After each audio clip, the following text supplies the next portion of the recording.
Welcome to Surya tutorials. तो कैसे हो आप लोग। आज हम लोग जो है क्लास 12th के फिजिक्स के chapter number first electric charge and field के एनसीईआरटी के 4th नंबर वाले एग्जाम्पल को डिस्कस करेंगे।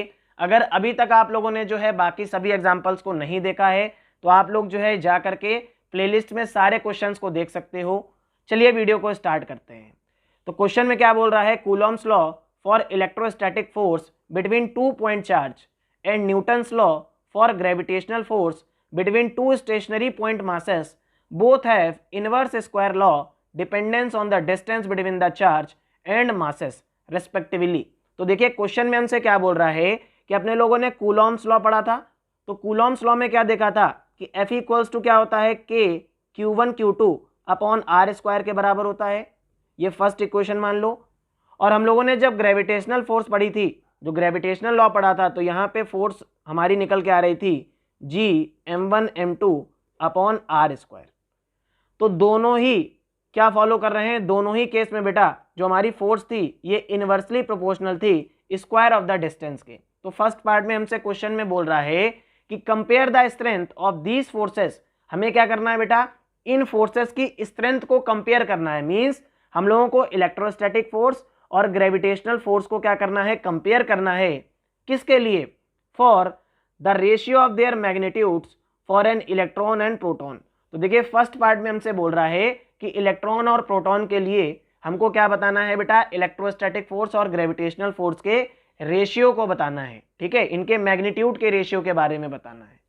तो चलिए हम लोग जो है फर्स्ट पार्ट को सबसे पहले डिस्कस करते हैं। तो आप लोग जरा देखिए हमारे पास क्या है बेटा, हमारे पास एक इलेक्ट्रॉन है और एक प्रोटॉन है। तो देखिए आपका इलेक्ट्रॉन हो गया और ये आपका क्या हो गया, प्रोटॉन हो गया। ठीक है, ये r डिस्टेंस की दूरी पर रखे हुए हैं। इनके चार्ज क्या होगा बेटा, 1.6 into 10 to the power -19 coulomb, और यहाँ पे क्या होगा 1.6 इंटू 10 टू द पावर -19 का कूलॉम। ठीक है, तो ये आपका इलेक्ट्रोस्टैटिक फोर्स के लिए फिगर हो गया। अब ग्रेविटेशनल फोर्स की अगर हम लोग बात करें तो आप लोग देखो यहाँ पे हम लोग इलेक्ट्रॉन के मास को लेंगे तो मास ऑफ इलेक्ट्रॉन, और यहाँ पे हम लोग क्या लेंगे, मास ऑफ प्रोटॉन, जो कि r डिस्टेंस की दूरी पर रखा है।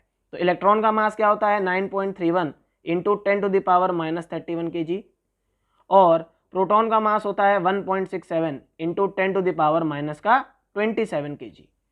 तो देखिए बेटा यहाँ पे अगर हम लोग देखें तो सिंपल सी बात है, हम लोगों से बोल रहा है फॉर इलेक्ट्रॉन एंड प्रोटॉन हमको क्या करना है बेटा, इनके Fe और Fg के रेशियो को बताना है। इनका जो मैग्नीट्यूड है इसके रेशियो के बारे में बताना है। तो अगर हम लोग जो है बेटा इलेक्ट्रोस्टैटिक फोर्स की बात करें तो Fe क्या होगा, तो यहाँ पे Fe हमारा आ जाएगा K इंटू ई स्क्वायर। देखिए अगर हम लोग मैग्नीट्यूड की बात करेंगे बेटा तो यहाँ पे जो चार्ज है वो तो सेम है 1.6 इंटू 10 टू द पावर -19। तो हम लोग प्रोटॉन को क्या लिख सकते हैं, ई भी लिख सकते हैं। तो के E square upon R square, ये फर्स्ट इक्वेशन हो गई हमारी। और यहाँ पे अगर हम लोग ग्रेविटेशनल फोर्स की बात करें तो एफ जी क्या आएगा, G into mass of electron into mass of proton upon R square. तो देखो आर जो है हमारा बेटा एक कांस्टेंट है, तो हम लोग क्या करेंगे, फर्स्ट और सेकंड इक्वेशन को डिवाइड कर देंगे तो हमारे पास आर की वैल्यू खत्म हो जाएगी। तो on dividing equation first and second, तो हम लोग फर्स्ट और सेकंड इक्वेशन को डिवाइड करेंगे तो एफ ई अपॉन एफ जी हमारे पास क्या आ जाएगा बेटा, के E square upon R square. अब ये जो हमारा ग्रेविटेशनल फोर्स था ये डिवाइड में था तो मल्टीप्लाई में चला जाएगा कि नहीं चला जाएगा, तो ये R square upon G into M E into M P. तो देखो आर स्क्वायर से आर स्क्वायर चला गया, हमारे पास रेशियो की वैल्यू क्या आ गई, F E upon F G equals to K E square upon G M E M P. तो देखिए यहाँ पे हमारे पास बेटा सारे कांस्टेंट की वैल्यू अपने लोगों को पता है। तो के की वैल्यू क्या होगी 9 into 10 to the power 9, E square क्या हो जाएगा 1.6 into 10 to the power -19 into 1.6 into 10 to the power -19 upon क्या हो जाएगा बेटा आपका, अपॉन हो जाएगा जी की वैल्यू क्या होती है 6.67 into 10 to the power -11। Mass of electron क्या होगा बेटा 9.31 into 10 to the power -31 into mass of proton 1.67 into 10 to the power -27 kg।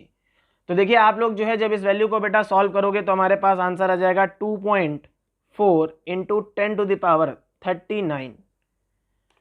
तो यहाँ से आप लोग देखो कि एक्चुअल में जो इलेक्ट्रोस्टैटिक फोर्स है, ये आपकी 2.4 इंटू 10⁻39 टाइम्स बड़ी है आपके किससे, ग्रेविटेशनल फोर्स से। ये यही तो सिग्निफाई कर रहा है कि नहीं कर रहा है। तो देखिए हम लोगों ने इलेक्ट्रॉन और प्रोटॉन के लिए क्या निकाल लिया बेटा, इलेक्ट्रोस्टैटिक फोर्स और ग्रेविटेशनल फोर्स के रेशियो की वैल्यू को कैलकुलेट कर लिया।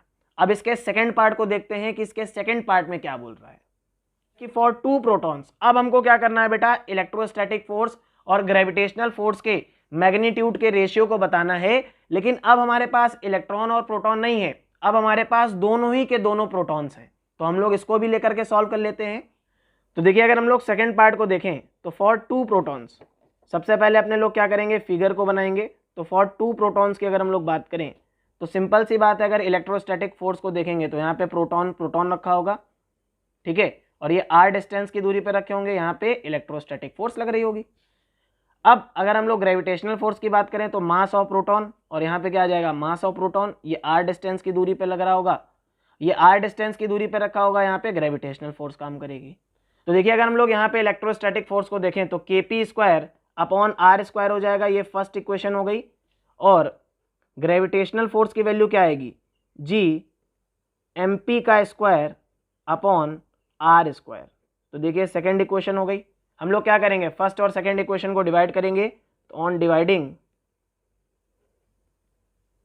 इक्वेशन फर्स्ट एंड सेकेंड, तो हम सेकेंड, फर्स्ट और सेकेंड इक्वेशन को डिवाइड करेंगे तो बेटा वैल्यू क्या आ जाएगी, Fe/Fg इक्वल्स टू kp²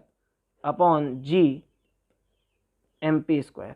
ठीक है, तो k की वैल्यू क्या है बेटा, 9 इंटू 10⁹। प्रोटॉन का चार्ज क्या होगा, 1.6 इंटू 10⁻⁻19 का स्क्वायर अपॉन g की value 6.67 into 10⁻⁻11 into mass of proton क्या होगा, 1.67 इंटू 10⁻⁻27 -27 होगा, इसका स्क्वायर हो जाएगा कि नहीं हो जाएगा।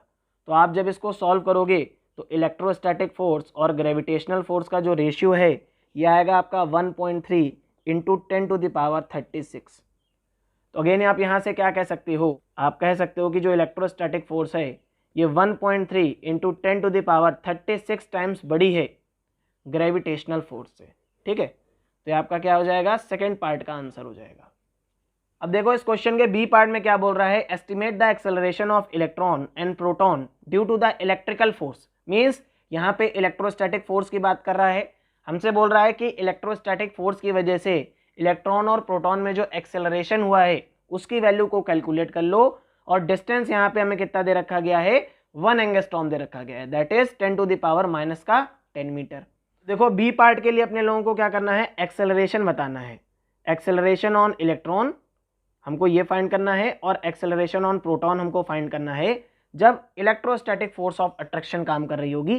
तो यहाँ पे देखिए एक इलेक्ट्रॉन रहा होगा और एक हमारा प्रोटॉन रहा होगा, r डिस्टेंस की दूरी पे रखे हैं। इस r की वैल्यू कितनी दे रखी गई है, 10⁻⁻10 मीटर। तो इलेक्ट्रोस्टैटिक फोर्स यहाँ से निकाल लें तो Fe क्या होगा, kq1 q2/r²। k की वैल्यू क्या है, 9 इंटू 10⁻9 क्योंकि हमारे चार्ज एयर में रखे हुए हैं। और चार्ज ऑन प्रोटॉन और चार्ज ऑन इलेक्ट्रॉन क्या हो जाएगा, 1.6 into 10⁻⁻19 into 1.6 into 10⁻⁻19 upon r² कितना हो जाएगा बेटा, 10⁻⁻10 इंटू 10⁻⁻10। तो अगर हम लोग इलेक्ट्रोस्टैटिक फोर्स की बात करें तो यहाँ पे हमारी जो इलेक्ट्रोस्टैटिक फोर्स की वैल्यू है दैट इज 23.04 इंटू 10⁻⁻9 न्यूटन। ये हमारी इलेक्ट्रोस्टैटिक फोर्स आएगी, आप इसको कैलकुलेट कर लीजिएगा। अब हमसे बोल रहा है कि हमें एक्सेलरेशन ऑन इलेक्ट्रॉन बता दो और एक्सेलरेशन ऑन प्रोटॉन बता दो, यही तो बोल रहा था। तो देखिए आप लोगों ने न्यूटन्स के सेकंड लॉ से एक रिलेशन पढ़ी है कि F इक्वल्स टू क्या होता है, m इंटू ए होता है। तो अगर हम लोग इलेक्ट्रॉन की बात करेंगे तो acceleration of electron into mass of electron किसके बराबर होगा, इलेक्ट्रोस्टैटिक फोर्स के बराबर होगा। तो हम लोगों को एक्सेलरेशन ऑन इलेक्ट्रॉन बताना है तो ये किसके बराबर होगा, Fe/me। तो देखिए फोर्स हमने फाइंड कर रखी है that is 23.04 into 10⁻⁻9 upon 9.31 into 10⁻�37। तो यहाँ से जो आपका एक्सेलरेशन आ रहा है इलेक्ट्रॉन के लिए ये आ रहा है बेटा 2.5 इंटू 10⁻22 मीटर पर सेकेंड स्क्वायर।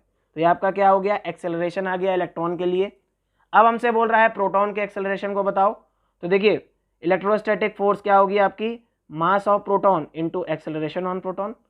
तो एपी की वैल्यू क्या आ जाएगी, F E upon M P. तो एफ ई क्या है 23.04 into 10⁻⁻9 upon mass on proton क्या होता है 1.67 इंटू 10⁻⁻27 kg।